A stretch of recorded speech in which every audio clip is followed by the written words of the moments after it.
What's going on?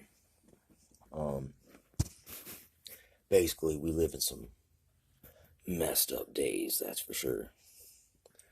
I mean, things have always been pretty messed up, but it seems like for a while, for 100 years, maybe, it seems like, at least around here, there was way less of this crazy stuff going on. And another thing that, back in the day, it was like people dare not do some of the things that they boldly do now. But then there's other times, this stuff ain't nothing new. Like the Bible says, there's nothing new under the sun. And, they've been burning babies in fires and throwing babies off cliffs and drowning babies in the water and all kinds of cruel things. And it's like, why do people do such cruel things, And then they try to justify it and make it seem like Vogue, and like people are so like they succumb to peer pressure so easy. So when you got people boldly, you know, like living in a kind of rebellious, kind of like selfish, narcissistic view of everything, and it's like there's no shame. Back in the day, 20, 30 years ago, there would be shame. Like people would have to hide, they'd have to move away uh, with some of the stuff they get away with. I was reading this book, and this dude was talking about like he was going back in his mind and trying to remember things that he forgot, like even things when he was a baby. And it's like somehow he came, like he found some kind of like residual kind of trauma like situation. And he asked his mom, like, hey, did you ever think about having an abortion with me? And she says, yes, 3 times I tried. Twice I failed, and the third time I was almost went through with it. And basically it put like he had this subconscious kind of like animosity and fear towards his mother, and he didn't know why. You know what I'm saying? And it was because of this. It was like that's like basically there's a soul tie you got, especially with your mother. You know what I mean? It's like and it left like this thing left like a rift like in his life, and I thought that was worthy of note there. That's an assignment on someone from birth. Even like in the time of Exodus when they were killing the Hebrew children, you know what I'm saying? And they were even trying to kill Moses. It's like, we live in such a time right now because there was a break. And if they were sacrificing kids, and their rituals and all that, they were doing that in secret. But now it's like, uh, it's hard to tell, man, exactly what they're doing because it's like what's publicly, like, what's even open now. It's like people are into some weird stuff, man. Like some real medieval, like true, like look, like what we read in storybooks or like was in Disney movies, like witches with poisoned apples and Hansel and Gretel, the woman feeding the kids to eat them in the to eat them, stuff like this, man. It's like it's crazy, but this stuff is becoming in vogue, and it's freaking scary. Like, because it's like, all right, there's two things that you can kind of judge a people's character, like judge them about, like how they treat the less fortunate, and especially the young and the old, because these in most cases are kin, and it's like, they we're all connected. We all came from, a mother and a father, uh, and we'll have children and grandchildren and so forth and so forth. So it's like you can't dump poison in the well down the road and don't think that it's gonna come back and you're gonna have to drink the water yourself at some point. And it's just uh, it's freaking crazy. It's unbelievable. You know what I mean? That people consider the things they consider now, and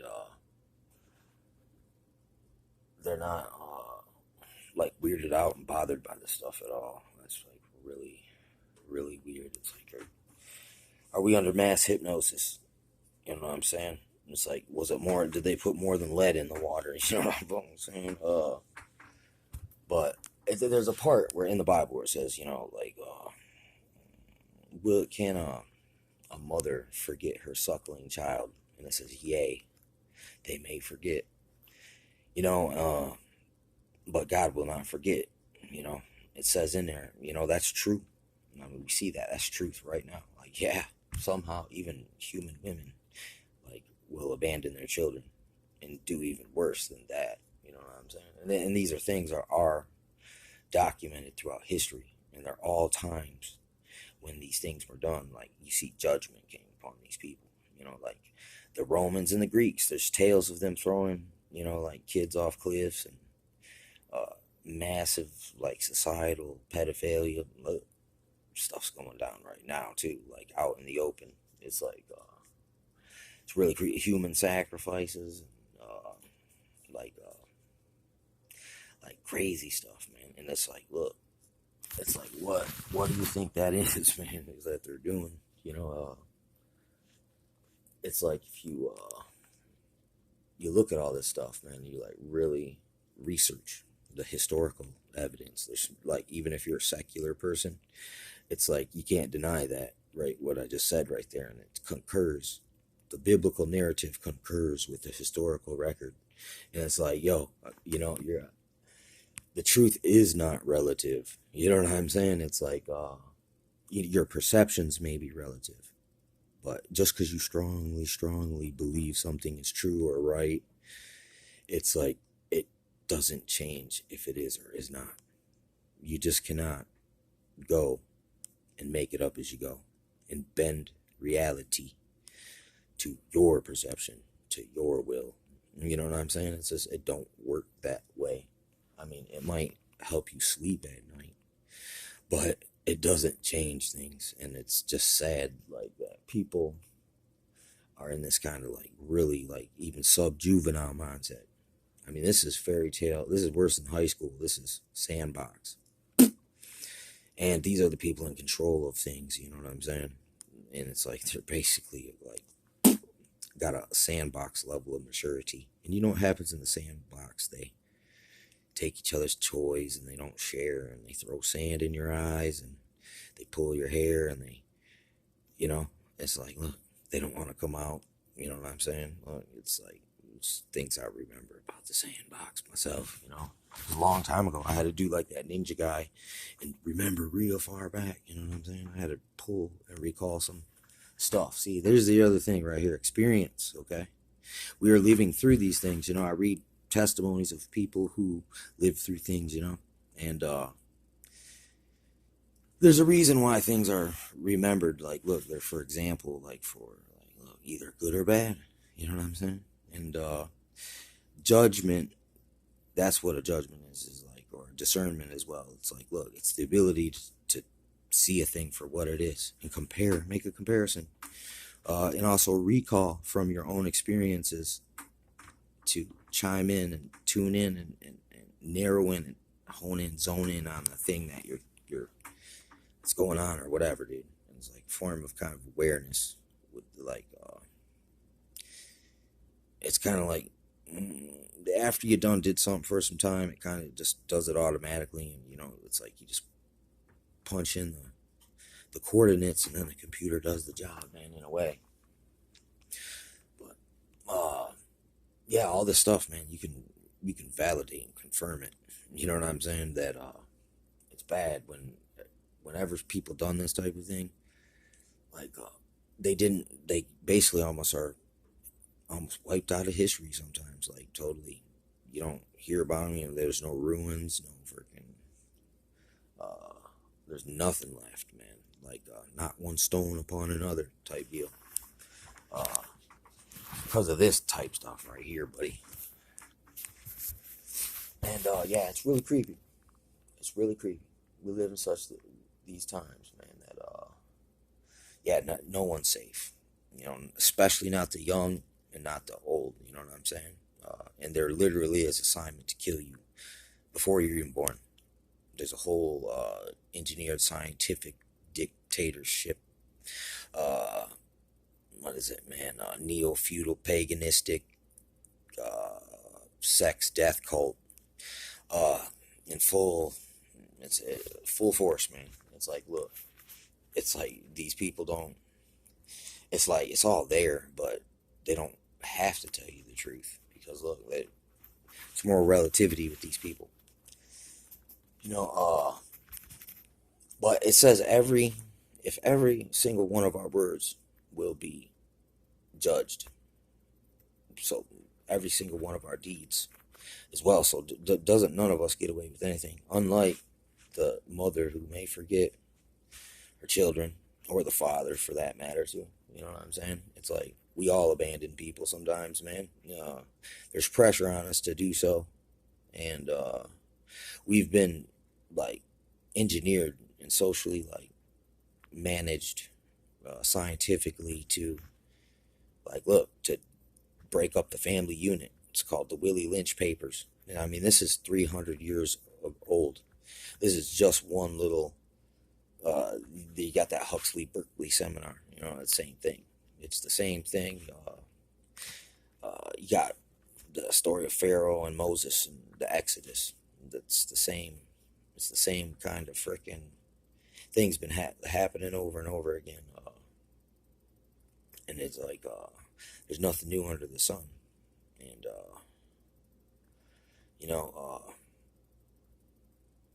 yeah, I hope people just start to get it before while there's still time, man. Before the actual thought police don't come smashing in through the roof with paracords and they just gun me down on the spot for even having thought crime. To not go with the vogue and go with the flow and just be like, yeah, I don't care. I mean, because if you don't care, it's almost just as bad as being down with what they're doing. You know what I'm saying? So it's like to not care, to deaden yourself off, like to listen, like they'd be like, you be all up in your feelings, right? But there's a bad form of that, but there's a point where you shouldn't deaden your feelings to the point where they can boldly do evil and it doesn't even cause no like disgust in you. No, it doesn't bother you. You don't care. You can almost like just go on with life as usual. That's bad. You're in a bad state. Your consciousness is almost like seared with a hot iron. And, I don't know, man, but we're under a lot of freaking control and conditioning. And we got all these ideas that we've inherited that aren't our own idea. And it is kind of a program. It's like a gatekeeper. It's like a safeguard to keep the evil people in control and keep you kind of ignorant and docile, or just basically manage yourself by you're so wrapped up on the rat wheel that you don't have anything left to give to your life's purpose, man. We're all born with a purpose in a way. I believe that. And even these children, these unborns, even if I guess if they don't make it into life, it's they didn't die for nothing because God remembers, unlike us, like man does sometimes, man. Because it's like you know, we're all connected. So it's like in a way, if we're willing to turn a blind eye to any people in a way, it's like it's negligence. God says, love your brother as yourself. You know what I'm saying? So it's like you gotta, how can you, not have compassion and say you love your brother? And if you can't do that, how can you say you love God? Because that's what He asks you to do too. So it's tough. It's tough. But it says commandments are not grievous. It's not a grievous thing to love your brother. But why is it so hard to do that? That's kind of like the common flaw in man. It's like, why is it so hard to do the right thing? And just if you ponder these things, it'll take you some places.